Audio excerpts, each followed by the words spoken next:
Yo quiero hablar de esta iglesia digna de imitar. Siempre trae mucha aliento para nosotros, mucha fuerza espiritual ver el ejemplo de las iglesias del primer siglo. Estudiar la primera carta a los tesalonicenses nos ha enseñado muchas cosas, y entre ellas el amor, la entrega de los predicadores, en este caso del apóstol Pablo, su preocupación, su dedicación y su esmero para que los hermanos estuvieran bien y fueran edificados y fortalecidos. Realmente la iglesia en Tesalónica es de gran ejemplo para nosotros. Y como tenemos acá la lectura, y dice en la Reina Valera, por cierto, es la que uso yo del 60, dice, y vosotros vinisteis a ser imitadores de nosotros y del Señor, recibiendo la palabra en medio de gran tribulación, con gozo del Espíritu Santo, de tal manera que habéis sido ejemplo a todos los de Macedonia y Acaya que han creído. Porque partiendo de vosotros se ha divulgado la palabra del Señor, no solo en Macedonia y Acaya, sino también en todo lugar vuestra fe en Dios se ha extendido, de modo que nosotros no tenemos necesidad de hablar nada, porque ellos mismos cuentan de nosotros la manera en que nos recibisteis y cómo os convertisteis de los ídolos a Dios, para servir al Dios vivo y verdadero y esperar de los cielos a su Hijo, el cual resucitó de los muertos, a Jesús, quien nos libra de la ira venidera. Entre las muchas iglesias descritas en el Nuevo Testamento, la iglesia en Tesalónica resultó ser una congregación digna de imitar el elogio del apóstol, de tal manera que habéis sido ejemplo a todos los de Macedonia y Acaya que han creído. Yo me imagino el grupo de hermanos fervientes, entendiendo la responsabilidad de convencer a los pecadores de que se vuelvan al Señor. Fíjese que me imagino que tiene que esa iglesia haber sido una iglesia muy constante, generosa, apoyando a los predicadores para que vayan y lleven el evangelio. Me imagino que tenía un cuerpo de evangelistas, de predicadores, o los hermanos, cada uno tomó en serio su labor y fue y expuso la palabra del Señor de tal forma que no fue una iglesia que se encerró en su ciudad, sino que se extendió. Los hermanos anunciaron a otros. En nuestro texto de estudio, Pablo menciona varias cosas que los tesalonicenses fueron ejemplares. Fíjese que en esta lección vamos a revisar por qué esta iglesia de Tesalónica es una iglesia digna de imitar. Nosotros también somos miembros de una iglesia local.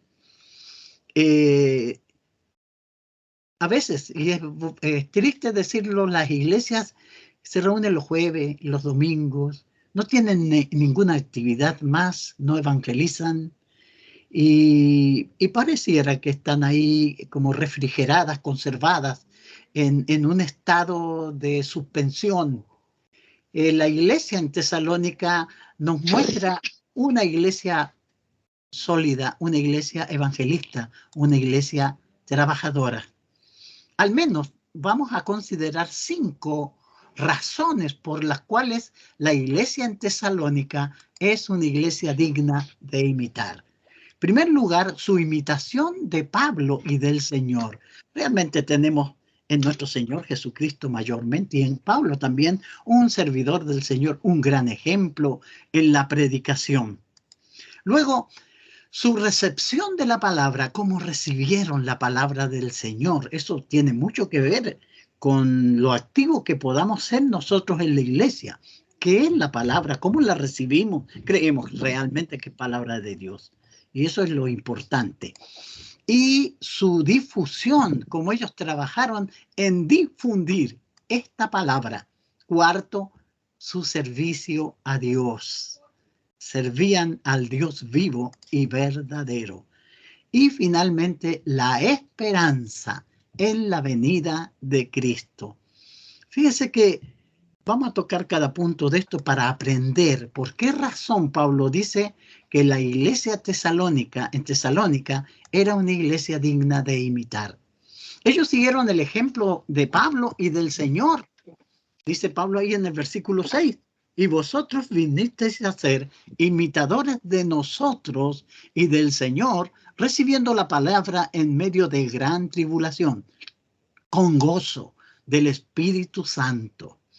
Fíjese que el hecho de la persecución, el hecho de que costara ser siervo del Señor en aquel tiempo, no amedrentó a estos hermanos, sino que en medio de esa gran tribulación, ellos con gozo del Espíritu fueron capaces de mantener sus convicciones y no solo las mantuvieron con ellos, sino que la expusieron guiando a otros a la salvación. También Pablo dice que estos hermanos siguieron el ejemplo de otras iglesias ahí en 1 Tesalonicenses 2:14, porque vosotros, hermanos, vinisteis a ser imitadores de las iglesias de Dios en Cristo Jesús, que están en Judea, pues habéis padecido de los de vuestra propia nación las mismas cosas que ellas padecieron de los judíos. Servir en el primer siglo al Señor no era cosa fácil. Hoy es cómodo. Nosotros nos sentamos en un escritorio y podemos predicar por Zoom y podemos predicar por Skype y podemos hacer muchas cosas. Los hermanos no tuvieron esos privilegios que tenemos nosotros. Había que recorrer, había que caminar, transitar entre los enemigos. Los sufrimientos de Pablo, la misma muerte del Señor Jesús, nos muestra también lo difícil de la verdad, predicar la verdad en medio de un mundo de mentira. Entonces los hermanos de Tesalónica imitaron también como las iglesias que estaban en Judea, que sufrieron gran persecución de parte de los judíos. Y la pregunta es, ¿qué tal nosotros hoy? ¿Qué estamos haciendo? ¿Qué pasa con la adversidad? ¿Qué pasa cuando las cosas se ponen difíciles? ¿Estamos tratando de imitar a otros que son buenos ejemplos? ¿Qué estamos haciendo nosotros? ¿Somos capaces de atravesar la calle para llevar un folleto a nuestros amigos que están perdidos? ¿Qué tal cuando visitamos a nuestras familias? ¿Somos capaces de llamarle un poquito la atención y decirle de que tienen un alma eterna que se va a perder? A veces parece un poco difícil aquello, tener amigos, pero decirle que se van a perder, que tienen que arrepentirse, no es tan agradable. Necesitamos fuerza para hacer tales cosas. Como discípulos de Jesús, ciertamente debemos tratar de imitarlo. Jesús dijo, vosotros me llamáis maestro y señor y decís bien, porque lo soy. Pues si yo, el Señor, el maestro, he lavado vuestros pies, vosotros también debéis lavaros los pies los unos a los otros, porque ejemplo os he dado, para que, como yo he hecho, vosotros también hagáis. Jesús estaba dando una gran lección de humildad a los discípulos. El ser humano es muy dado a ser orgulloso y soberbio. Necesita esta lección de humildad. Pero también fíjese que Jesús nos da ejemplo en cuanto al trabajo que tenemos que hacer, y Él vino a dar su vida por todos nosotros. Nosotros, como hijos de Dios, debemos imitar a Jesucristo y a Dios, como dice el 5:1 de Efesios. Sé pues imitadores de Dios como hijos amados. Entonces, enfoquémonos en ser buenos imitadores y seremos también una iglesia digna de imitar. Tenemos grandes ejemplos. ¿Por qué la iglesia del primer siglo fue una iglesia tan próspera, tan influyente, tan llena de que pudo capaz, esos 12 hombres, ese puñado de 12 hombres, llenar el mundo entero con la palabra del Señor? Porque fueron hombres de mucha fe y constantes y fieles. Entonces, el punto es nosotros. Yo vivo acá en una ciudad, tiene 40.000 habitantes. ¿Cuál es mi misión? Tal vez no pueda convencer a los 40.000. Animamos a los hermanos a evangelizar. Cuando animamos a los hermanos a ir al parque de la ciudad, a pararnos ahí con un stand, se paran, fíjese que vemos en las calles a los evangélicos cantando, a los testigos de Jehová en cada esquina. ¿Y nosotros qué hacemos? ¿Qué estamos haciendo? ¿Qué esfuerzo nosotros estamos haciendo por predicar la verdad? Necesitamos entonces imitar el ejemplo de esta congregación, de esta iglesia que imitó a Pablo y al Señor. Otra cosa importante es cómo se recibió la palabra. ¿Cómo recibieron la palabra? El versículo 7 nos dice, con gozo del Espíritu. Recibieron la palabra a pesar de la persecución. Rehuimos de los problemas, no queremos problemas. Pero los hermanos, ¿por qué recibieron la palabra sabiendo que esto les iba a causar persecución? Los apóstoles habían advertido que no era fácil. Pablo le había dicho a los hermanos, a fin de que nadie se inquiete por estas tribulaciones, porque vosotros mismos sabéis que para esto estamos puestos, porque también estando con vosotros os predecimos que íbamos a pasar tribulaciones como ha acontecido.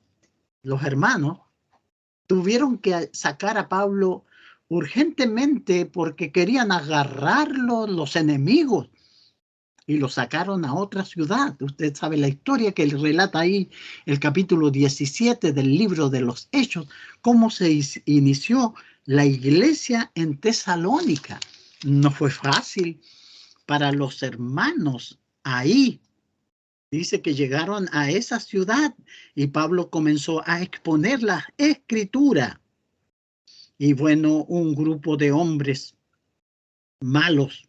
Dice el versículo, capítulo 17 del libro de los Hechos, el versículo 5, dice, entonces los judíos que no creían, teniendo celo, tomaron consigo a algunos ociosos hombres malos, juntando una turba, alborotaron la ciudad y asaltaron la casa de Jasón. Procuraban sacarlos al pueblo, pero no hallándolos, trajeron a Jasón y a algunos de los hermanos antes de las autoridades de la ciudad, gritando, estos que trastornan el mundo entero también han venido acá. Y fíjese que fueron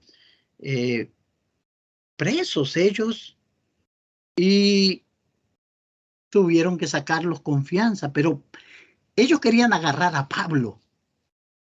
Pablo ya había sido antes apedreado, él había sido castigado, azotado por causa del evangelio.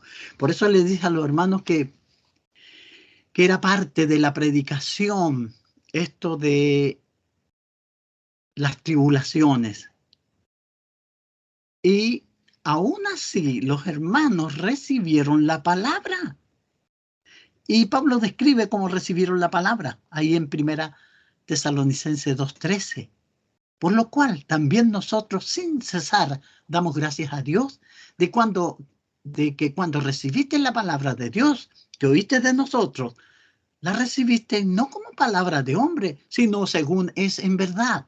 La palabra de Dios, la cual actúa en vosotros los creyentes.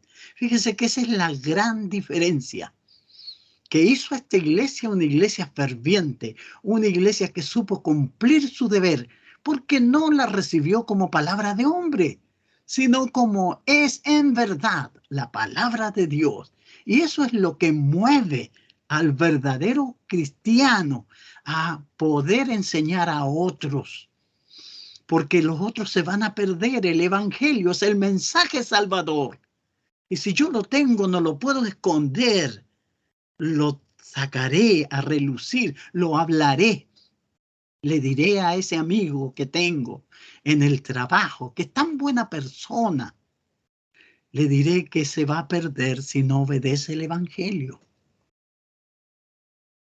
Pero eso no es fácil. Hay que tener fuerza espiritual. Hay que tener convicción. Hay que saber que lo que hemos creído es la palabra de Dios. Por eso ellos recibieron la palabra con gozo del Espíritu Santo. Hechos 13:51 dice, y los discípulos estaban llenos de gozo y del Espíritu Santo para poder proclamar a otros. Entonces, ¿qué hay? ¿Qué tal nosotros hoy?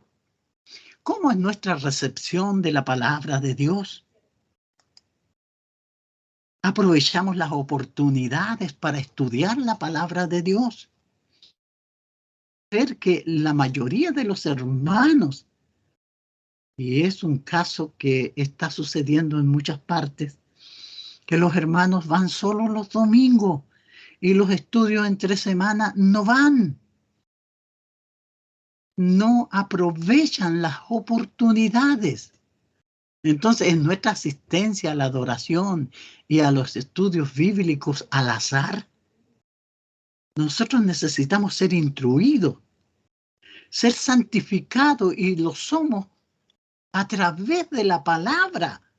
Cuando Jesús oró por sus discípulos, porque Él se iba y los dejaría solo ahí en el Evangelio de Juan 17. Él le dice, Padre, yo no te pido que los quites del mundo, que los saques del mundo, sino que los guardes del mal. Y dice, santifícalos en tu verdad. ¿Pero de qué forma? Él dice, tu palabra es verdad. Sí, esa es la que tiene que estar en nuestros corazones, pero todo depende de cómo yo la reciba. Lo que pasó con los hermanos en Tesalónica, que ellos en medio de gran tribulación recibieron la palabra no como de hombre, sino como es en verdad, como la palabra de Dios. Entonces nosotros estamos recibiendo la palabra correctamente, con mansedumbre, conscientes de nuestra necesidad de la palabra de Dios para salvar nuestras almas. ¿Qué es la palabra de Dios para mí? ¿Es amada? ¿Es un tesoro? ¿Cuál es el concepto que tengo de ella? Santiago 1:21 nos dice, por lo cual, desechando toda inmundicia y abundancia de malicia, recibid con mansedumbre la palabra implantada, la cual puede salvar vuestras almas. Salvará, producirá los frutos poderosos del Evangelio si yo permito que esta palabra sea implantada. Por eso, a veces, nuestras iglesias no crecen y nuestro testimonio al mundo es pobre porque están fallando en cosas fundamentales. La recepción de la palabra es muy importante. Como los niños recién nacidos, deseamos la leche espiritual sabiendo que la palabra es necesaria para el crecimiento. Fíjese que es una buena pregunta. Pedro dijo eso, desead pues con todo, bueno, dice, desechando pues toda malicia, todo engaño, hipocresía y envidia y toda detracción, desead como niños recién nacidos la leche espiritual no adulterada, para que por ella crezcáis para salvación. Porque encontramos a veces hermanos que dicen, yo llevo 30 años en la iglesia, pero no han crecido, no han madurado. No se ve en su vida la devoción de anunciar el Evangelio. Están apagados, desmotivados y sin ánimo. Hay que tener fuerzas para pararse y anunciar a otros el Evangelio. Hay que tener fuerza y convicción para llevar el Evangelio. Entonces, ¿somos una iglesia digna de imitar cuando se trata de recibir la palabra de Dios? Entonces, hermanos, es muy importante todo esto. O vamos a ser reprendidos nosotros cuando no llenamos la medida de Dios en estos asuntos. Se les decía a los hermanos en Hebreos, acerca de esto tenemos mucho que decir y difícil de explicar por cuanto os habéis hecho tardos para oír, no querer oír. Y tenemos reuniones los martes, y tenemos reuniones los jueves, invitamos los miércoles también, y los viernes también, pero no vienen. Los hermanos no quieren oír. Me ha pasado que en ocasiones me he quedado con el estudio preparado y nadie llegó a estudiar. No es un desprecio al predicador, es un desprecio al método que Dios ha preparado para nuestra enseñanza. Fíjese lo importante que es la recepción de la palabra. Lo que hizo diferente a los hermanos en Tesalónica fue su actitud ante la palabra. Por eso es muy bueno preguntarnos, ¿qué pasa con nosotros hoy? Fíjese que también otro punto importante es la difusión. Se prendió la llama del evangelio en ellos, pero ellos la hicieron resonar a otros. Ellos, como habían proclamado, resonado la palabra de Dios, no callaron su fe. De ellos se difundió la palabra a otros lugares, a lo largo de Macedonia y Acaya. Tal era una clara indicación de su fe en Dios. No solo la palabra misma, sino su propia fe se había dado a conocer a otros. ¿Qué pensará mi vecino de mí, que soy un religioso? ¿Alguna vez le he hablado a él de Dios? ¿Alguna vez me he acercado a mi amigo, que yo le digo que es mi gran amigo, para decirle que se va a perder realmente si no obedece el evangelio? Una iglesia digna de imitar será una con un enfoque evangelístico que mira más allá de su comunidad. La obra evangelizadora que nosotros podemos llevar. Hemos llenado la ciudad de la palabra de Dios. ¿A cuánto hemos bautizado? ¿A cuánto hemos traído al Señor? Fíjese que eso es importante. La iglesia, los hermanos de Tesalónica, tenían una fe que impactó no solo en su ciudad, sino que en otros lugares. ¿Qué tal nosotros hoy? ¿Tenemos un enfoque evangelístico similar? ¿Estamos trabajando para difundir el evangelio en otros lugares? ¿Cómo crecerán? ¿Cómo creerán las personas si no han oído? ¿Cómo irán sin los predicadores que son enviados? Como dice Romanos 10, 14 al 17. ¿Cómo irán si no hay quien les predique? Y ahí estamos los hermanos, ya yendo los domingos, y nos sentamos, cantamos, oímos, ofrendamos. Tenemos que hacer. ¿Y después de eso qué? ¿Qué pasa? La iglesia, así como la iglesia de Antioquía envió a Pablo y a Bernabé, tenemos la fuerza nosotros de apoyar a los hermanos para enviarlos a predicar, darles las facilidades. ¿O somos mezquinos? ¿Qué pasa?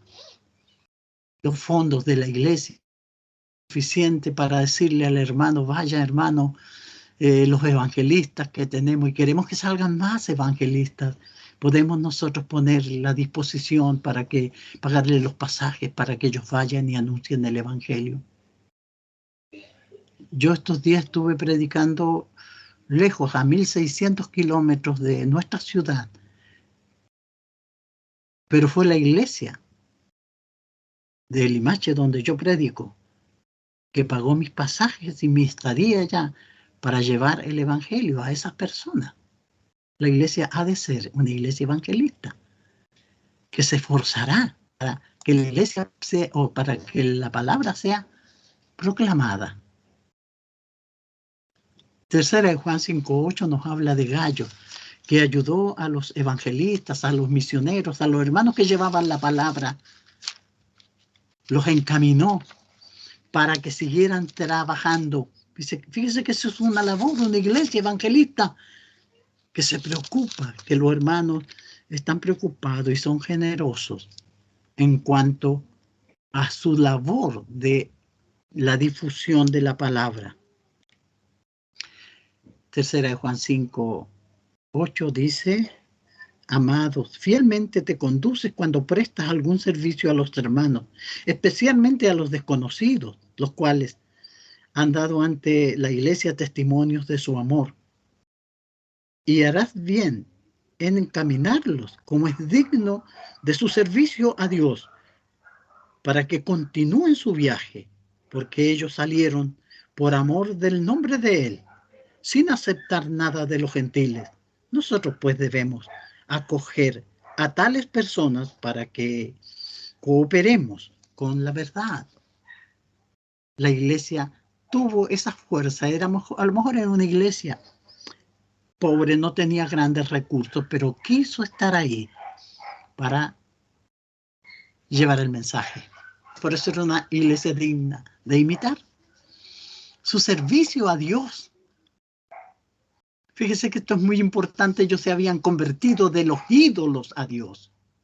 Ahí la palabra convertido sugiere un cambio dramático de la devoción a los ídolos a la devoción al Dios vivo y verdadero. Esta conversión hizo posible un servicio genuino a Dios. No se puede servir a Dios y a los ídolos. Jesús lo dijo ahí en Mateo 6:24. Nuestro corazón no puede estar dividido. Ellos quitaron los ídolos y no era fácil. Recuerde que en las ciudades de aquellos tiempos, la gente era muy conocida, eran ciudades amuralladas. Y ya cuando llegó el Evangelio, los que se convertían ya no participaron en los desfiles que hacían para sus ídolos en las fiestas. Y vieron y comenzaron a ser observados, perseguidos. Ellos manifestaron fervientemente su fe a Dios. El servicio genuino y fiel a Dios requiere una verdadera conversión en la que nos alejamos de las cosas del mundo y nos volvemos hacia Dios. Ese testimonio de la conversión de ellos primero se vio en sus casas, sus familiares. Siempre digo, la primera persona que se va a dar cuenta que yo soy un genuino hijo de Dios es mi esposa, la que vive conmigo. Ella se dará cuenta de mi devoción, de mi servicio a Dios, porque me ve todos los días. Luego, la gente que se asocia conmigo, mis compañeros de trabajo, mis vecinos. Y así comenzó con los hermanos ahí. Entonces la pregunta es, ¿qué tal nosotros? ¿Qué pasa con nosotros hoy? ¿Se ve obstaculizado nuestro servicio a Dios por una devoción dividida? Hay ídolos de los que debemos de alejarnos. Por ejemplo, la avaricia se define como idolatría. Porque sabéis esto, que ningún fornicario inmundo avaro tiene herencia en el reino de Cristo y de Dios. ¿Qué tal nuestro comportamiento con los bienes materiales? Es muy importante considerar eso en nuestro servicio a Dios. Haced morir pues lo terrenal en vosotros: fornicación, impureza, pasiones desordenadas, malos deseos y avaricia, que es idolatría.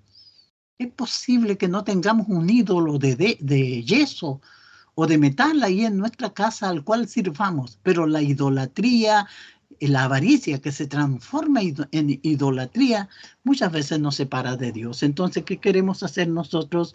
Bueno, sí queremos servir al Señor, pero también queremos los bienes de este mundo. Tratar de servir a Dios mientras nuestro corazón quiere servir al mundo, estamos muy mal. Hace poco que puse una reflexión bíblica con respecto a la mujer de Lot. Ella corría saliendo de Sodoma, arrancando de la destrucción, pero le fue imposible apartarse de Sodoma. Cuando la orden fue que no mirara atrás, Ella miró y quedó convertida en una estatua de sal. Acordaos de la mujer de Lot. A veces nosotros no tenemos la devoción y no puede la llama de fe arder en nuestros corazones al servicio de Dios, porque hay muchas cosas que estorban, que no nos permiten que esa llama de fe arda de tal forma que entreguemos al Señor un servicio claro y firme. El apóstol Juan lo dejó claro. Tal división es imposible. 1 Juan 2:15, 17 dice, no améis al mundo ni las cosas que están en el mundo. Si alguno ama al mundo, el amor del Padre no está en él. Porque todo lo que hay en el mundo, los deseos de la carne, los deseos de los ojos, la vanagloria de la vida, no provienen del Padre, sino del mundo.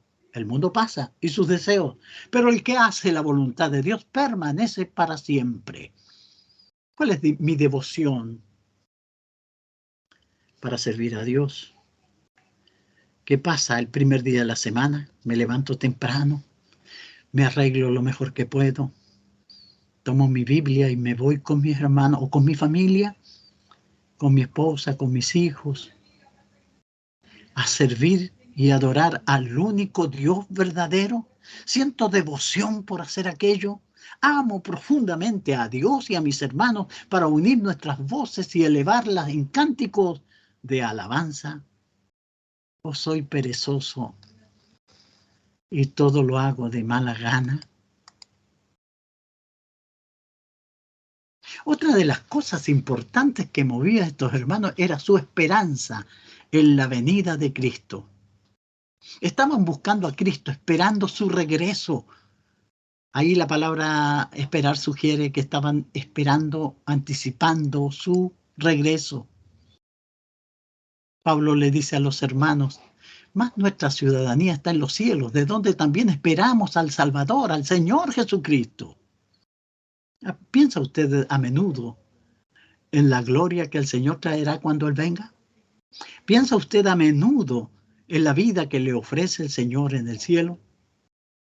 Muchas veces, si nosotros solo pensamos en ganancias materiales o en cosas materiales, vamos a estar muy huérfanos del amor de Dios y no vamos a entender a cabalidad esto que los hermanos en Tesalónica tenían a flor de piel, su amor, su devoción.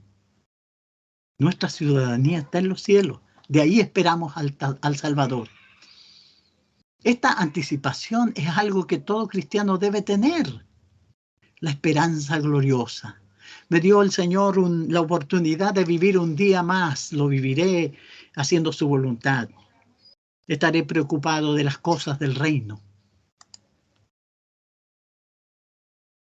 Tito 2, 11 y 13 nos dice, porque la gracia de Dios se ha manifestado para salvación a todos los hombres, enseñándonos que renunciando a la impiedad y a los deseos mundanos, vivamos en este siglo sobria, justa y piadosamente. Pues, puesto que todas estas cosas han de ser desechas, ¿cómo no debéis vosotros andar en santa y piadosa manera de vivir? Era la esperanza que movía a estos hermanos. Por eso la persecución era llevadera. Por eso sus ansias de llevar el evangelio a otros era compartir la esperanza del Salvador que vendrá. Estaban buscando a Cristo, esperando su regreso, porque Jesús vendrá para salvación de aquellos que le esperan, que esperan en Él. Hebreos 9:28 dice, así también Cristo se ofreció una sola vez para llevar los pecados de muchos y aparecerá por segunda vez sin relación con el pecado para salvar a los que le esperan. La espera del Señor es algo que hace vibrar su corazón. Tenemos nosotros que, fíjese, tener estas cosas. Una iglesia digna de imitar será aquella que siempre tenga la esperanza de que Jesús regrese. Cuando pensamos así que Jesús vendrá y nos llevará y transformará nuestros cuerpos mortales, aún las enfermedades más difíciles son llevaderas. porque sabré yo también que un día podré sacudirme de estas enfermedades y entrar a la presencia de mi Señor con un cuerpo transformado, glorificado, para estar para siempre con Él. Entonces, los momentos que viva en esta tierra no serán demasiado angustiantes, porque lo que me animará será la esperanza de la venida del Señor. ¿Qué tal nosotros hoy? ¿Estamos esperando ansiosamente el regreso de Jesús? ¿Es nuestra actitud como la de Juan que oró? Sí, sí, ven, Señor Jesús. Apocalipsis 20:22. ¿Cómo respondemos tales preguntas? Revela mucho acerca de nuestra condición espiritual. Si nosotros como iglesia somos dignos de ser imitados. ¿Querrán los hermanos ser como la iglesia donde yo soy miembro? Los que nos visitan nos irán cantar los himnos con devoción. Nuestra fidelidad, porque no se trata de ser predicadores o elocuentes, no se trata de dominar la técnica de la oratoria, no se trata de medirnos con las medidas del mundo, se trata de amar profundamente a Dios, y eso es lo que va a servir y lo que va a edificar. Concluyendo, notamos que la venida de Jesús nos librará de la ira venidera. En la segunda epístola a esta iglesia, Pablo describe la ira venidera, hablando del Salvador. Y a vosotros que sois atribulados, daros reposo con nosotros cuando se manifieste el Señor Jesús desde el cielo con los ángeles de su poder, en llama de fuego, para dar retribución a los que no conocieron a Dios ni obedecen el Evangelio de nuestro Señor Jesucristo, los cuales sufrirán pena de eterna perdición, excluidos de la presencia del Señor y de la gloria de su poder. Cuando venga en aquel día para ser glorificado por sus santos y ser admirado por todos los que creyeron. Esta palabra a mí por lo menos me hace mucho sentido y me emocionan. ¿Se imaginan?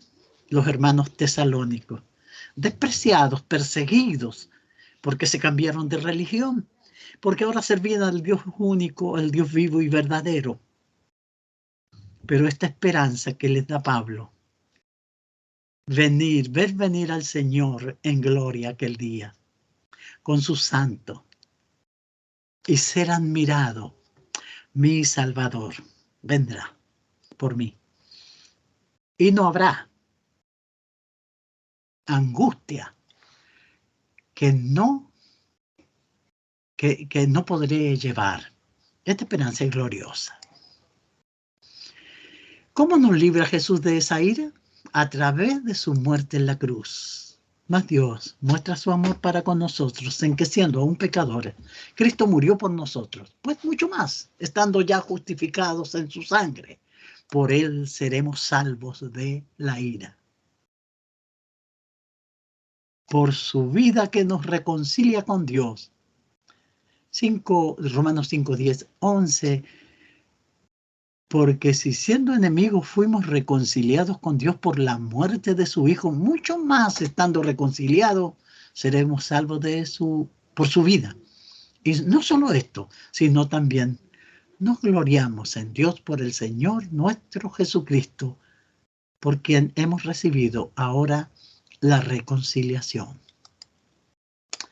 Mis hermanos, que el Señor les bendiga y muchas gracias por su buena por su buena atención y que el Señor les bendiga. Muchas gracias.